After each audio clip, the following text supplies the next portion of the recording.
స్వయంభూగా 3 అడుగులు గుడితో సాగించిన స్వామి దర్శనమిస్తారు. ఆ స్వామి ఇక్కడ కోరుకొండ మీద ఎందుకు వెలిసారయ్యా అంటే మనందరూ కూడా హిరణ్యకశిపుని సంహారం తెలుసు కదా. సంహారం అనంతరం కూడా దేవతలందరూ కూడా స్వామి వారి యొక్క ఉగ్రరూపాన్ని చూసినటువంటి వారి ఆ యొక్క లక్ష్మీనారాయణ ఎప్పుడు కూడా శాంతమూర్తి. అటువంటి స్వామి ఉగ్రంగా ఉండి భక్త సులభుడై భక్తుని రక్షించడం కోసం, లోకక్షేమం కోసం, లోక రక్షణార్థం ఆయన స్వయం వ్యక్తంగా వేసినటువంటి స్వామి కాదు ఆయన. ఆయన ఎందుకు భక్తుడు ఎక్కడైనా స్వామి ఉంటాడు అని చెప్పగా దానికి నిదర్శనంగా దాన్ని నిరూపణ చేయడానికే స్వామి ఇందుగాడందు సందేహముల చిక్క సర్వోపగతండు ఎన్నెన్ని వెతికిన నందందే ఉండగాడు అని చెప్పి ప్రహ్లాదుడు ఎప్పుడైతే చెప్పాడో నా స్వామి నిరంతరం కూడా నా వెన్నంటే ఉన్నాడు, కనిపించే ప్రతి వస్తువులోనూ రూపంలో కూడా నా స్వామి ఉన్నాడయ్యా అని చెప్పడంతో ఆ స్వామి అన్నీ కూడా విడిచిపెట్టేశాడు. భక్త సులభుడు ఎవరు నరసింహస్వామి అంటే చాలా మంది ఏం తెలుసండి, అమ్మో ఆయన కోపం ఉగ్రం అంటారు. కాదండి, చాలా శాంతమూర్తి ఆయన. అవడానికి ఉగ్ర రూపం అయినప్పటికీ ఆయన భక్తుడు అంటే చాలా ప్రీతి. ఒక కడుపునున్నటువంటి పుట్టినటువంటి తల్లికి చిన్న పిల్లవాడిని ఎలా చూసుకుంటుందో భక్తుని కూడా ఆయన అదే విధంగా చూస్తాడట. అందుకే ఆయనకి భక్త సులభుడు అని పేరు. అందులో కూడా మన కోరుకున్న నరసింహస్వామి ఏంటో తెలుసా అండి, లఘు భోగ నారసింహాయ నమః స్వామివారి యొక్క సహస్రనామంలో వస్తుంది. లఘు అంటే చిన్న, భోగ నారసింహాయ అంటే లక్ష్మీదేవి ఎప్పుడైతే తన భుజం పైన స్వామి చేయి వేసి అభయాన్ని ఇస్తాడో ఆయనకు ఉన్నటువంటి మరొక పేరే భోగ నారసింహాయ. భోగం అంటే ఏది అడిగినా అది ఇచ్చేస్తాడట. కానీ ఇక్కడ అలా ఉండి స్వామి ఎలా వేశాడు, ఆ 3 అడుగుల గుడితో సహా స్వయం వ్యక్తంగా వేశాడు. ఇక్కడ విశేషం ఏమిటంటే మన అందరికీ గ్రామస్తులకి తెలియని విషయం కూడా ఉంది. ప్రపంచంలోనే లక్ష్మీ నరసింహస్వాముల్లో అతి చిన్న స్వామి, గుడితో సాగాల్సిన స్వామి, మనం దర్శించుకునేటువంటి స్వామి. మీరు ఎక్కడికి వెళ్ళండి, ఎక్కడ మొత్తం తిరిగండి, ఎక్కడా లేడు. అంటే నరసింహస్వామిలో చిన్నగా ఉన్న స్వామి ఉండొచ్చు తప్ప లక్ష్మీ సమేతంగా ఉన్న నరసింహస్వామి గుడితో సాగాల్సిన స్వామి మాత్రం మన కోరుకొండలో మాత్రమే అది మనకు కనిపిస్తాడు. స్వామి ఇంకెక్కడ కనిపించడం.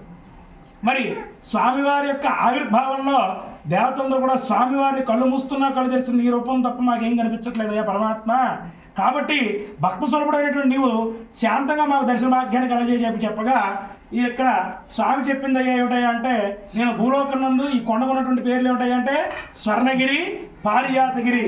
మరి రాబోయే ద్వాపరయుగంలో పరాశరగిరిగా విరాజిల్లుతూ ఉంటుంది. కలియుగంలో నేను భక్తుల కోరికలు తీరుస్తానని అని చెప్పడంతో దేవతలందరూ కూడా మనం వచ్చినట్టుగా ఈ కొండ మీదకి వచ్చి స్వామిని దర్శించుకున్నారట. చూడండి, మొన్నటి రోజు ఒక ఏకాదశి వచ్చింది, ఏమంటారు దాన్ని, ఆ రోజున ఈ స్వామి ఎలా ఇస్తాడు దర్శనం, ఉత్తర ద్వార దర్శనం ఇస్తాడు. చూడండి, అప్పట్లోనే స్వామి ఇలవైకుంఠముగా ఉత్తరాభిముఖంగా, చాలామంది ఇప్పుడు కొన్ని శాస్త్రాలన్నీ కూడా కొన్ని పరిశోధన చేసిన తర్వాత భూమి కొద్దిగా వంకరగా తిరుగుతోందని, అందుకనే మనకి దేవాలయంలో చూసినట్లయితే రేపు అధ్యయనోత్సవాలు జరుగుతాయి రానున్న కొద్ది మాసంలో, ఈ యొక్క చివరి నెలలోనే. అంటే ఆ మాసంలో స్వామివారికి సూర్యకిరణాలు అస్తమయమైనప్పుడు సూర్యకిరణాలు ఎక్కడ పడతాయంటే నేరుగా స్వామివారి, అంటే దాని స్వామివారి దిక్కే దిక్కు, ఈ స్వామి ఏ దిక్కు, ఉత్తర దిక్కు, పడమర దిక్కు. పడమర ఉన్నటువంటి సూర్యకిరణాలు స్వామివారి పడుతున్నాయంటే ఆయన ఏ దిక్కులో ఉన్నట్టు, పడమర వైపు. కింద స్వామి ఏ దిక్కులో ఉన్నట్టు, ఇక్కడ స్వయంభూ స్వామివారు ఏ దిక్కులో ఉన్నట్టు, ఉత్తరం వైపు. అంటే స్వామి ఇక్కడ పరాశర మహర్షి మనం ఏ విధంగా కొండెక్కి వచ్చామో ప్రముఖ నారసింహ క్షేత్రాన్ని దర్శిస్తూ ఈ మార్గం మధ్యలో ఈ నారసింహస్వామిని కూడా ఆరాధించడానికి రాగా వృద్ధాప్యం చెందినటువంటి పరాశరుడికి చూపు సన్నగిలడంతో, స్వామి నీ యొక్క రూపాన్ని ప్రతి భక్తుడు చూడాలి కదా, నేనే నిన్ను దర్శించలేకపోతా అంటే అంత చిన్నగా ఉంటాడు స్వామి. ఎంత ఉంటాడో తెలుసా, మీరు పిడికిలు బిగించండి అంతే ఉంటాడు స్వామి. ఎవరి పిడికిలు ఎంత కనిపిస్తుందో అంతే కనిపిస్తాడు స్వామి. అంటే అంత చిన్నగా ఉంటాడని దాని అర్థం. అందులో కూడా స్వామి ముఖం ఎంత ఉంటుందో తెలుసా, మన చిటికిన వేళలో సగం అంత ఉంటుంది ఆయన ముఖం, దాంట్లో సగం ఎంత ఉంటుందో తెలుసా అమ్మవారి ముఖం. అంటే అంత చిన్నగా ఉంటాడు స్వామి. అటువంటి స్వామి ఇలా కనిపించేసరికి ఆయన వేడుకొనగా పరాశరుడు ఇచ్చినటువంటి శక్తితో పరాశర మహర్షి ప్రతిష్ఠించినటువంటి క్షేత్రం కాబట్టి దీనికి పరాశరగిరి అనేటువంటి నామం. కొండ ఎక్కలేని వాళ్ళ కోసం కింద దేవాలయంలో, కొండ ఎక్కిన స్వామి లోపల నాకేం కనిపించట్లేదయ్యా మంత్రి గారు అంటే, నువ్వు చూడమ్మా ఎదురుగుండా చూడండి నరసింహస్వామి అని చెప్పి ఎదురుగుండా చూపించడం కోసం పరాశర మహర్షి ప్రతిష్టాపన చేశారు.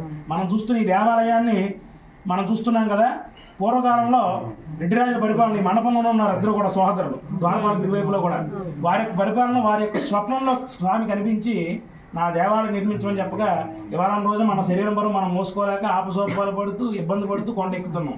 కానీ కనిపించే ప్రతి శిలని చిన్నదవని పెద్దదవని భుజం మీద సుమారుగా 25 కిలోమీటర్ల దూరం సీతానగరం అనేటువంటి గ్రామం దగ్గర ఉన్నటువంటి కొండను చెక్కి భుజం మీద పెట్టుకుని ఈ కొండ మీద తీసుకొచ్చి భుజం దించిన రాయి మాత్రమే నిర్మాణం చేశారు. కాబట్టి ఇక్కడ స్వామివారు ఆ రాత్రి కట్టడం దీన్ని దేవతలు కట్టిన గుడిగా భావిస్తారు. దేవతలు కట్టలేదు, దేవతల కోసం స్వయం వ్యక్తంగా వెలిసిన స్వామి, గుడితో సాగిసిన స్వామి, మనం దర్శించుకునేటువంటి స్వామి. అదేవిధంగా మీరు గుడి చుట్టూ ప్రదక్షిణ చేశారు కదా, మండపం నందు బొమ్మలు ఉన్న ఫోటోలు తీసుకోవడం చాలా బాగుంటుంది అనుకుంటారు. రామాయణం భక్తులందరికీ కూడా స్వామి రామాయణంలో త్రేతాయుగంలో కూడా శ్రీరామచంద్రమూర్తి స్వామిని ఇక్కడ ఆరాధించారు అనడానికి ఒక చిన్న ఉదాహరణ ఆ రామాయణం. మరి ద్వాపరయుగంలో తెలుసు కదా ఎవరు? శ్రీకృష్ణుడు, పాండవులు. ఎదురుగా కనిపిస్తుంది ఆ కొండ, మనందరం పిలుచుకున్న పాండవుల కొండ. ఆ కొండ మీద పాండవులు వనవాసం చేసే సందర్భంలో నరుడైనటువంటి అర్జునుడు కూడా స్వామిని ఇక్కడ విశేషంగా ఆరాధించాడు. అంటే ప్రతి అవతారంలో కృతయుగే నారసింహస్య త్రేతాయాం రఘునందన ద్వాపరయ వాసుదేవస్య కలౌ వెంకట నాయక. ఈ కలియుగం వరకు కూడా ప్రతి అవతారంలో ప్రతి రూపంలో తన రూపాన్ని తాను దర్శించుకుంటూ ఎవరేం కోరినా కోరికలు నెరవేరుస్తున్నాడు. ఇదేంటి కోరికలు అంటున్నారు, ఏం కోరికలు నెరవేర్చండి స్వామి అంటే దేవతలు కోరుకున్నారు.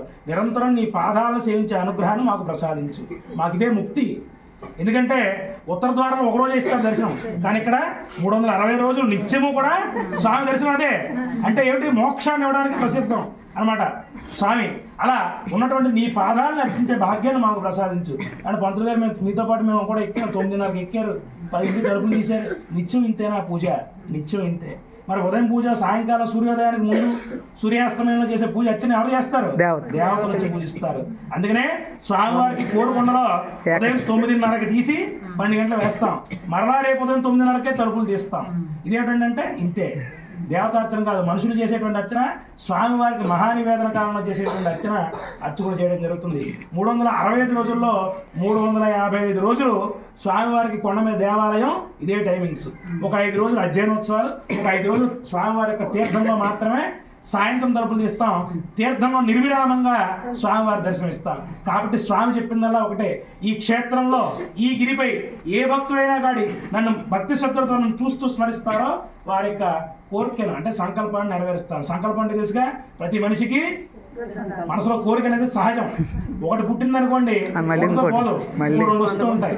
కాబట్టి ఆ విధంగా స్వామివారికి ఇక్కడ కొండంతండ కోరుకొండ. మరి కోరుకొండ అంటున్నారేంటి? పరాశరగిరి అనొచ్చుగా, స్వర్ణగిరి అనొచ్చుగా, పారిజాతగిరి అనొచ్చుగా.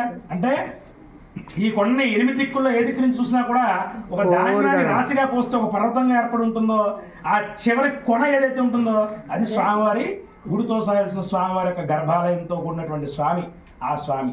అందుకని పర్వతంగా ఏర్పడి ఉన్నటువంటి కోరుగా అంటే ఒక ఏటవాలుగా ఎటు చూసినా ఒకే మాదిరిగా ఉన్నటువంటి కొండ కాబట్టి, కోరుగా ఉన్న కొండ కాబట్టి కోరుకొండ అనేటువంటి ప్రాశస్త్యం.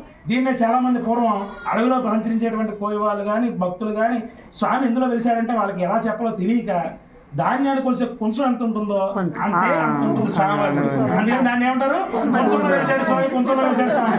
కొంచెంలో ఇవ్వలేదు, కొంచెం అంత స్థలంలో స్వామి వెలిశాడు. కాబట్టి భక్తులందరూ కూడా స్వామి ఇక్కడ భక్త సులభుడు, ఎవరేం కోరిన కోరికలు నెరవేరుస్తాడు. అందుకే ఇక్కడ స్వామికి కొండంతండ కోరుకొండ, కోరిన కోరికలు తీర్చేటువంటి వాడు కోరుకొండ లక్ష్మీనరసింహ స్వామిగా ప్రసిద్ధి. దేవుడు మనం నేరుగా ముట్టుకోగలమా? ముట్టుకోలేము. ఆ దేవుడిని పక్క ఎదురుగా కనిపించే స్వామి ముట్టుకోగలమా? ముట్టుకోలేము. కానీ దశావతారం ఒకే స్తంభంలో 10 అవతారాలు కలిగి ఆ ప్రధానంగా లక్ష్మీనరసింహస్వామి అంటాడు. లక్ష్మీదేవి ఎదురుగా ఇదిగో ఈ స్తంభం. ఆ స్తంభంలో నరసింహస్వామి వారి యొక్క పాదాలు చెందిన రఘుస్వామి కూడా చెప్పారు. ఆ స్వామివారిని దర్శించి ప్రదక్షిణ చేసి ఆయన పాదాల దగ్గర మన శిరస్సు జోడించి ఏం కోరుకుంటా కోరికలు తీర్చే స్తంభంగా విరాజిస్తుంది. కాబట్టి ఇంత చరిత్రలో మీకు అర్థమైన భాష ఏమిటి? పాయింట్స్ ఏమిటి? 1, కళ్ళు మూయొద్దు, కళ్ళు తెరిచి చూడటం. 2, ఎవరైనా అనుకున్నా కానీ మన మనసు నిష్కల్మషంగా ఉండాలి, భక్తితో ఉండాలి. అంతటి పుణ్యక్షేత్రాన్ని మనం వచ్చాం కాబట్టి పక్క వాళ్ళు చెప్పే మాటలు వినొద్దు. చక్కగా దేవుని చూడండి, కళ్ళారా సేవించండి.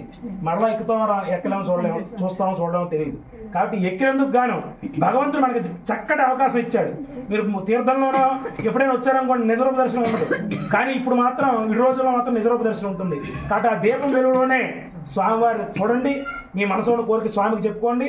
అందరికీ కూడా గోత్రం పేరు చెప్పి తీర్థం ప్రసాదించి పంపిస్తాం. కాబట్టి ఒక వరుస క్రమం మాట్లాడద్దు, చక్కగా రండి. ఎవరైనా ఆడవాడపడే వాళ్ళు ఉంటే బయట నుంచి చూసి దండం పెట్టి వెళ్ళిపోవచ్చు, పక్క వాళ్ళని డిస్టర్బ్ చేయదు. అర్థమైందండి? చక్కగా స్వామిని సేవించండి, ధరించండి. స్వామివారి